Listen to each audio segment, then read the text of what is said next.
News line, अचूक वेधक.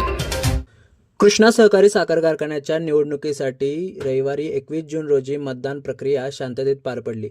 आता उद्या 23 जून रोजी मतमोजणी होऊन निवडणुकीचा निकाल जाहीर होणार असतानाच सहकार पॅनेलच्या कार्यकर्त्यांनी विजयाचा उत्साह साजरा करण्यास सुरुवात केली आहे. कराड तालुक्यातील कापिल गावात सहकार पॅनेलच्या विजयाचे बॅनर झळकावण्यात आले असून त्यावरील permanent chairman doctor Suresh Bhosale या मजकुरामुळे परिसरात चांगली चर्चा रंगली आहे. निकाल जाहीर होण्यापूर्वीच लावण्यात आलेल्या या बॅनरमधून कार्यकर्त्यांचा विजयावरील आत्मविश्वास दिसून येत आहे. उद्या होणाऱ्या मतमोजणीत सभासदांनी नेमका कौल कोणाला दिला हे स्पष्ट होणार असले तरी निकालापूर्वी सहकार पॅनेलच्या कार्यकर्त्यांनी विजयाचा दावा करत लावलेल्या या बॅनरमुळे कृष्णा कारखान्याच्या निवडणुकीत राजकीय वातावरण अधिकच रंगतदार झाले आहे. त्यामुळे आता सर्वांचे लक्ष उद्या 23 जून रोजी होणाऱ्या मतमोजणी आणि अंतिम निकालाकडे लागले आहे. द न्यूज लाईनसाठी अमोल टकले, कराड.